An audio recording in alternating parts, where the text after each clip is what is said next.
Good evening, guys. Welcome back to the channel. It's your boy Sly Geordie, and welcome back to F123 My Team Career Mode. 4 more races to go. This time, it's the Mexico Grand Prix. Grand? Yeah, it's Grand. Not, I said Grand for some reason. Whatever. Last episode was the USA, the Texas Grand Prix. I say the USA. There's three USA Grand Prix, but this one was the Texas one, and what a brilliant race that was. A P3. At this point, it really seems as though a lot of the top 6 cars, in particular, are receiving a lot of engine wear. I don't know if... let me know in the comments below if you've experienced this as well in your career modes, but it just seems as though engine wear is really starting to affect the top 6. At the very least, which is really good for us because we're fighting for P7 in the championship, and if we can beat other people on the road to keeping that P7 ahead of Alonso and Norris, like, that is going to be amazing. But of course, as you've seen recently, and as you will continue to see from this point onwards, Aston Martin have definitely improved already. We're struggling to keep up with Alonso, and obviously if you play this game, you will know that McLaren just got a patch, just got a boost essentially in the recent patch, so that makes things a lot more difficult for us, because not only are we now struggling with Fernando Alonso, we're definitely 100% now going to struggle with Lando Norris, which just isn't good at all, because they were looking strong anyway before the patch, and yeah, it's going to be a bit more difficult. But Mexico is definitely a track that I've always felt pretty good around, at least on previous games, those being F1 2020 and F1 2019. So, and even in this game, I do feel good around it in terms of the multiplayer. Now, I don't know how the MyTeam car is going to feel around it. It's always felt, the MyTeam car to me has always felt so different from any other car in the game. It's strange, it really is strange, but I'm glad that's a thing, because it really exemplifies what is already a different experience to the rest of the game. And I just wish they'd put more attention into career mode. I'll give them the benefit of the doubt for this year. They said it was a fresh start, so maybe this is like redoing things for F1 22 that they should have done. But yeah, if we don't see any changes to career mode in the next game, I'm going to have an issue. But yes, Théo Pourchaire's contract is going to expire not too long after the Las Vegas Grand Prix. And I'm worried, because we're not going to be able to upgrade the car much now. I think by the time we've got all our parts protected, any new upgrade that we will get won't come in time for Abu Dhabi. So I'm definitely afraid that we'll probably even lose Théo Pourchaire the same way we lost Felipe Drugovich. So that's not very good. I might not even sign a new driver going into the next season. I might just let it expire, use the reserve driver, but whatever. We are ahead of AlphaTauri, but that's not going to last long. That's only because AlphaTauri have kind of stagnated a little bit. We're not going to be able to upgrade the car at all now until a couple races down the line, because again, we're trying to protect our parts. Now, at first, and I did say last episode that I was going to try and switch, like I was debating switching the powertrain, but I've since then looked at the R&D tree. Obviously, I've recorded up until the Las Vegas Grand Prix, so I've recorded the next 2 episodes. I've been keeping an eye on it, and powertrain is really not something we're struggling on. We're actually like dead in the midfield in terms of powertrain, so it's definitely something we don't need to worry about. It's literally everything else. Aero, chassis, and durability, we are the worst at. So as long as we can improve those things, we're looking pretty good. And it does suck, because you might have already seen it, or it's something you're going to see in future, this episode or the next one, but I end up buying a powertrain part, which I regret doing, and I can't take it back now neither. Yeah, we should be upgrading the chassis and the aero and stuff, and yeah, by the time I was able to do that, of course, it's now dragged over Abu Dhabi, so I just don't have enough time to develop any more parts. We have enough time to protect the parts for Season 2, and that is it. There's nothing else we can do. But anyway, here we are, our first laps around the Mexican GP, and yeah, the car felt weird. I don't really know how to explain it, to be honest. in practice, it felt pretty bad, I'm not gonna lie, which very much correlates towards other people's experiences of the Mexican GP. The MyTeam car just doesn't feel very good around Mexico, but I have messed around with the setup quite a bit.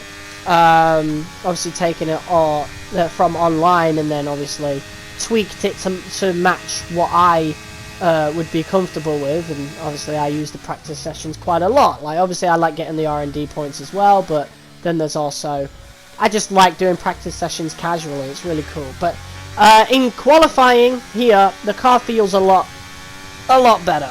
I don't know what it was, and I hope it doesn't drag over into the race, because we're going to be in a bit of trouble, because obviously we're not the quickest car on the straights. I think the Renault engine is the weakest of them all. Obviously we won't have to worry about people like Haas, AlphaTauri, Williams and stuff, but we're competing with McLaren, Aston Martin, etc. Those guys are going to be difficult to deal with, and those are the guys we're needing to deal with. Lando Norris, Fernando Alonso, and of course Oscar Piastri and Lance Stroll, they could sneak in there as well. It would really help if our teammate was as good as we were, but obviously until we really improve the car, we're going to have to properly, like, just lone wolf the whole thing, which is why I'll probably just let Théo Pourchaire's contract expire completely. Hell, we might have not even, we shouldn't have even have signed him, now that I think about it. Like, we really could have saved money, like, especially now in hindsight, because there's no way no driver is getting points in this car apart from me, you know? Maybe if we had like a star driver, then yeah, of course, but we don't improve too much over our first qualifying lap, but the pace is looking really good. P2, you may have noticed that in the top left, of course, I'm going on a bit of a tangent, just trying to explain where we're at right now, you know? So don't expect us to sign a new driver going into the last race of the season, because again, Pourchaire's contract ends after the Las Vegas GP. Yeah, don't expect us to sign a new driver. There'd just be no point in doing so. I'm going to put a poll up on Instagram and YouTube on whether or not we re-sign Drugovich or we get Pourchaire. I'll leave that up to you guys. So we can re-sign Drugovich or we can re-sign Pourchaire. Either way, we're not going to be able to get a much better driver going into the next season. So Season 2, again, is going to be more about improving the car. And hell, maybe it will be good enough to get those drivers up there. But Qualifying 2 ends as well very quickly. Yeah, our first lap looked really strong. And yeah, I just didn't feel the need to do another lap. And honestly, we were quite safe. Lando Norris, however, gets knocked out along with Oscar Piastri. Piastri not much slower, to be honest. Valtteri Bottas is looking quicker, so that exemplifies my theory of the top 6 cars. Like, even Gasly's there as well. Like, that exemplifies my theory of, like, the top 6 are dealing with a lot of engine wear right now. So we're just going to take advantage of that for as long as possible, you know. I assume they'll leave their engines worn until, like, maybe the last couple races of the season. So maybe if we're lucky, we might not have to worry until, like, Las Vegas or maybe even Abu Dhabi about the top 6. And if we can get consistent top 6 finishes, that's going to do really well for our chances of keeping P7 in the championship. And however, we do also need to worry about Norris and Alonso, of course, because I don't think they're dealing with engine wear. Like, in the last couple of races, we've seen a lot of evidence of the top 6 dealing with it, but I've not seen any evidence at all of Lando Norris and Alonso dealing with any sort of engine wear. So we're still in danger, but we have something to take advantage of, and yeah, that would be really good for us if we can get some really good finishes. And as it stands right now, how we feel around Mexico, it's feeling really good. And so if we can get some really good finishes in, then yeah, we're going to look really good in keeping that P7. And that's the important thing, you know. Again, the fight between us, Norris and Alonso, is so close. And here we go, round the final corner of this first Q3 lap. Where are we going to end up in terms of everyone? The fastest lap! Gasly's in second. That is absolutely crazy. And as we go for our second lap now, we don't even need to do this, but we're doing it anyway to try and, you know, just kind of keep the lead, of course. Everybody else is going to be trying to take our spot. And if we can just stay up top there, it's going to be insane. As Hamilton and Russell set their final laps of the session. Maybe they'll go again, who knows. But qualifying is now complete. We're looking really good in these first few corners. Green sectors so far. So we are improving. Got to thank Track Evolution right there. We still have plenty of ERS in the tank, of course. A completely fresh gearbox, of course, that really needed replacing after the Texas GP. I did actually swap it back. I put on the old gearbox for the practice sessions, and it was like, I think maybe 3 or 4 laps into my practice sessions, the gear started jamming completely. So we got really lucky. Like a handful of more laps on the Texas GP, we would not have gotten a P3 at all. Not even close. Our gears would have been jamming so much. But Sector 2, not looking very good at all. Can we improve into Sector 3? Here we are. Oh, it's still in the red. We're actually not going to improve. And the chance... Oh, we're in green. No. Oh, my God. It's literally on the cusp. But we're not going to improve on this lap. About a 10th behind 100th. But that first lap was still good enough for P1. We are starting the Mexican Grand Prix. Or, well, I think it's the sprint. On pole position. Wow. And that was the first lap. That wasn't even the second lap. That was our original lap time. That is insane. Alonso in P9.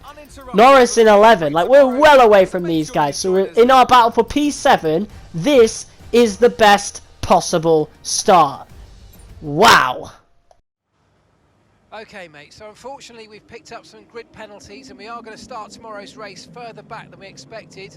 I don't know how bad it's going to get yet, because that's going to depend on everyone else. All we can do is control our own performance, and I know you're good at that.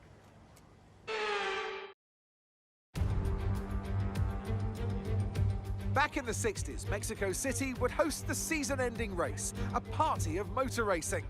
Well, we might not host the finale now, but Mexico hosts a party nonetheless. So welcome to the Autodromo Hermanos Rodriguez for the Mexico City Grand Prix.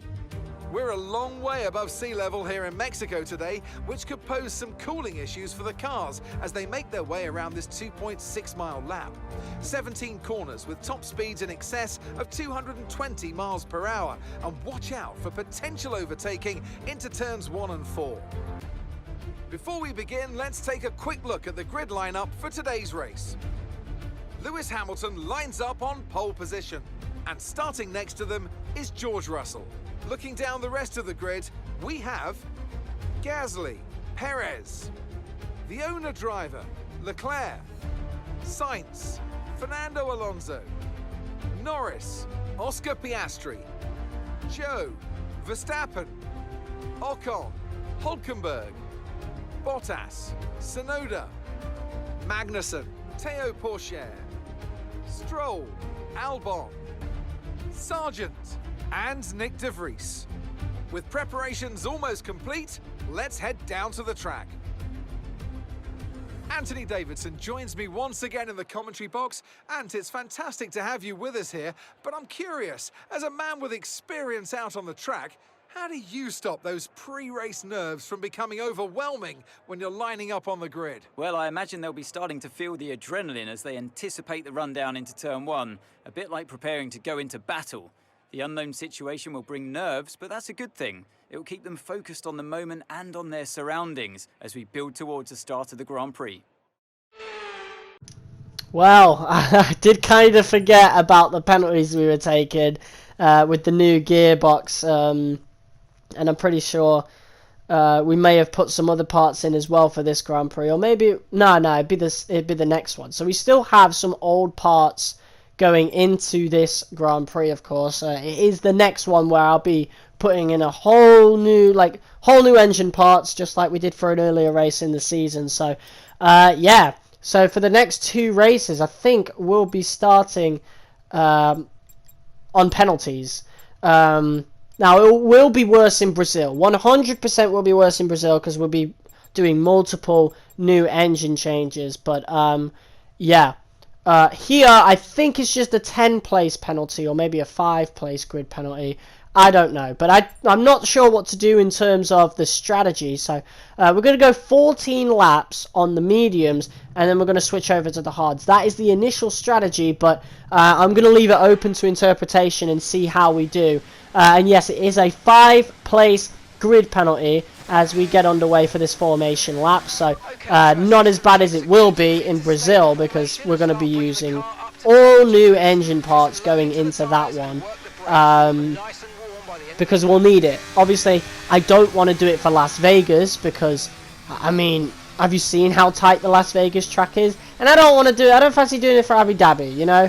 I feel like for the last race of the season, I want to provide the best chance possible at a really good result. So, Brazil for me seems like the best place where we could do that.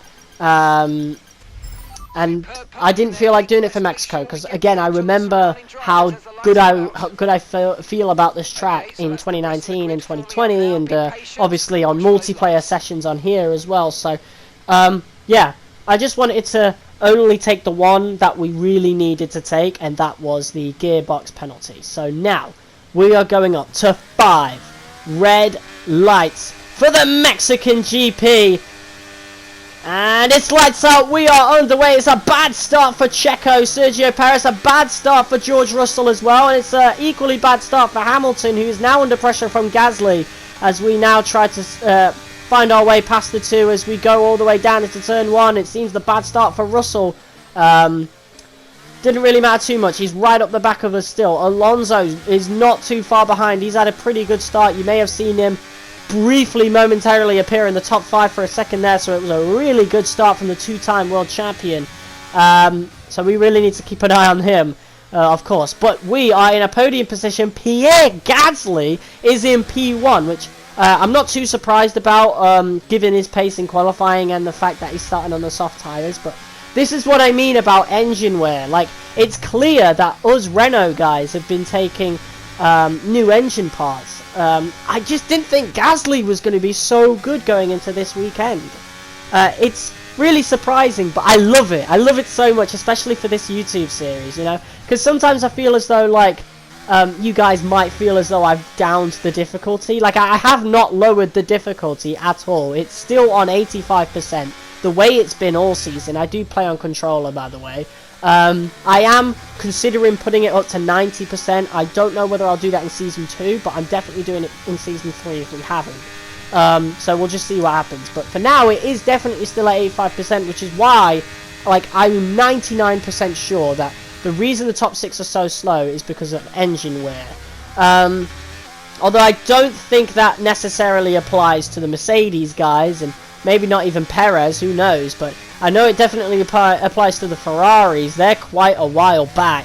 Max Verstappen as well. So the championship battle is going to be a bit stagnated a little bit. Lewis Hamilton could have a late storm for the championship right in the later stages of the season, because right now it is just Leclerc versus Verstappen, but we do have a couple of dark horses there, and one of those is Lewis Hamilton, who seems to be looking quite dominant right now, and honestly, he doesn't really need to worry about me or Gasly, you know. So whatever position he's in, like P1, P2, P3, like, it's still going to really maximize his chances at having a late reach for the championship. But yeah, as we go on to lap 5, of course, Gasly is now starting to deal with some tyre wear. We're really, like, feeling good on these mediums, so maybe we won't really need to drag it out that long. Like, if we're up the grid this far, we could go for a monster undercut and perhaps end up in one of the maybe P1. Like, I doubt we'll keep it for very long, mind you, because obviously everybody's faster than us on that straight, at least everybody in the top 10. But in terms of the setup on the corners, we're clearly, like, probably the best on circuit, you know. And I think it's only a matter of time before we actually overtake Pierre Gasly. Who knows? But yeah, for now, it's Lewis Hamilton P1, Pierre Gasly P2, me P3, Sergio Perez, Checo in P4, George Russell P5. So Mercedes are looking to get some more points in the constructors. I feel like it's already wrapped up for Red Bull now. Like, we consistently see Verstappen and Perez in that top 5. There's no way that Red Bull are going to be challenged for the constructors. I think they've 100% won it, as we now have yellow flags, so somebody's come off behind us, and we're just about to find out who that is. It will flash up on screen. Yuki Tsunoda in the AlphaTauri, so that's not someone we need to worry about, but I suppose that might do well for Théo Pourchaire in terms of where he wants to finish in his positions. But yeah, looking pretty good. Lap 6. I love how there's different strategies. Like, there's a few most people are on the hards, like started on the hards. You know, I could never do that, but we're now looking for the overtake on Pierre Gasly. He made it a little difficult for us, of course. He's going to be dealing with a ton of understeer now. But yeah, we made that overtake really like on the limits of the track, but we did it, and now that was a legitimate overtake for P2. Looking really good. We're not going to be able to catch up to Hamilton, and I'm not going to complain too much about that. I was hoping to maybe stay in his DRS, but that Mercedes is clearly not dealing with any engine wear, so I think we can say goodbye to Lewis Hamilton for now. And just try to keep that P2, as Gasly is still like catching up to us. Yuki Tsunoda on the right side there, off track, so he had an engine failure. And now we skip ahead to lap 10. Sergio Perez did overtake us at some point, so it's clear now that these mediums are starting to get a bit warm. So yeah, that definitely doesn't surprise me. Mexico is a very hot track, of course. It's going to give you a lot of engine wear as well, so it's a good thing that we didn't put new engine parts in, because they would have lost a lot of percentage pretty much straight away. Like, we're saving that for the next GP. But yeah, we're going to pit on lap 10, see if we can get a little undercut here. And I think, seeing as we've got 15 laps to go, we're still sticking to the hard strategy. We're just pitting 3 or 4 laps early, pretty much. So yeah, our pace on the mediums looked really good, so I'm feeling really confident about the hard tyres. So let's go.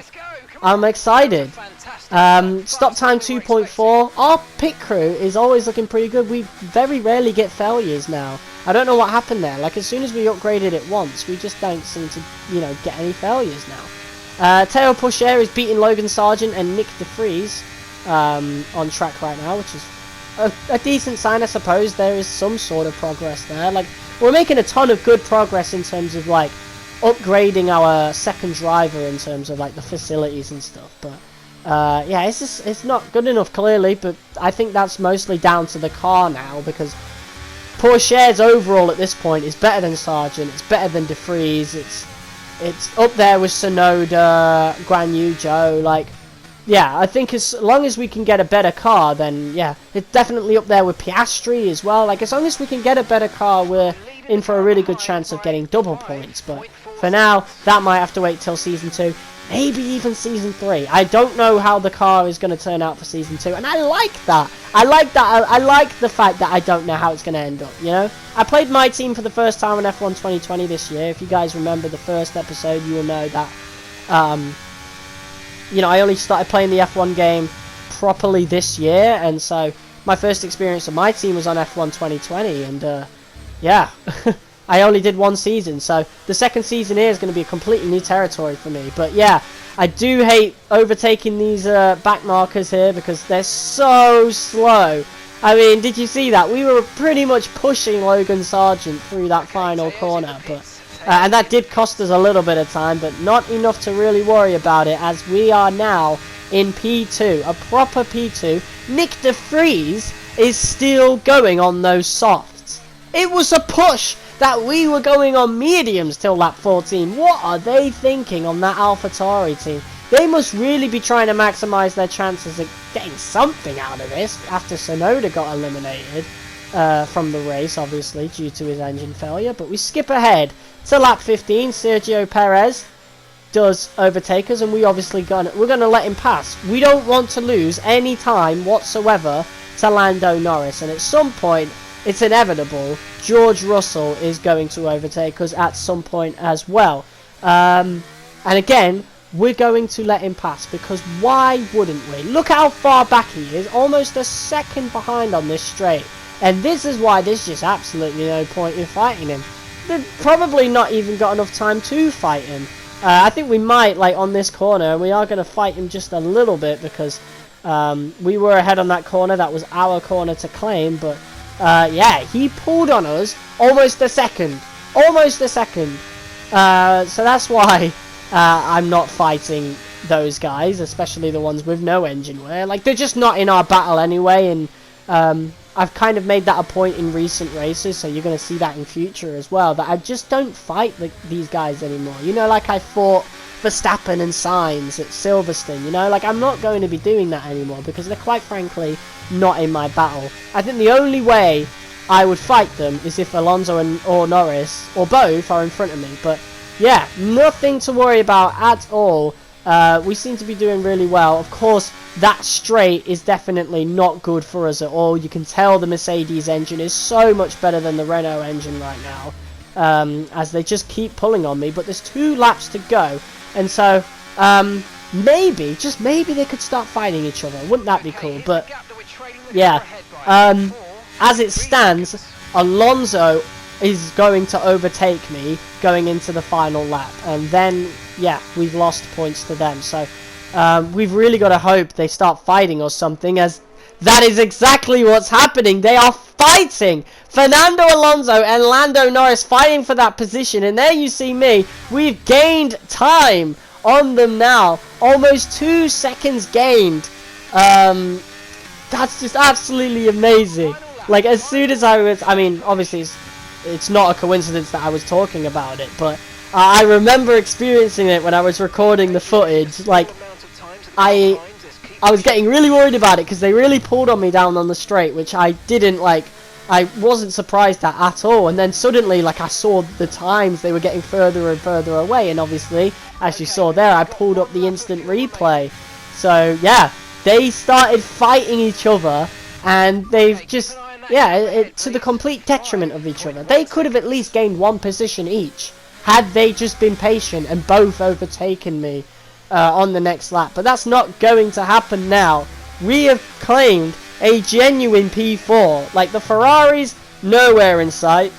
100% dealing with engine wear. Same with Verstappen. We've not seen either of them at all in this race, strangely enough. So it's definitely an engine wear thing, 100%. And speaking of engine wear, our ICE is now, the internal combustion engine is now at 75%. So yeah, 100% going to be replacing some of these parts for the Brazil GP, but I'm glad I took the risk of not replacing them for this race, because wow, it's paid off once again. Another gamble. Wow, P4. Let's go. Let's go.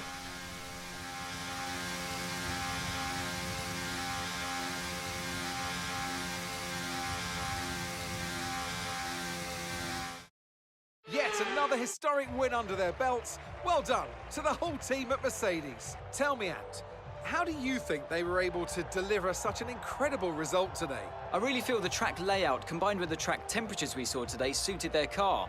These cars come alive when the tyres are just at the right temperature, and the driver did a great job managing that as well. They just look so comfortable out there. It's like anything, it always looks so easy when it all just clicks.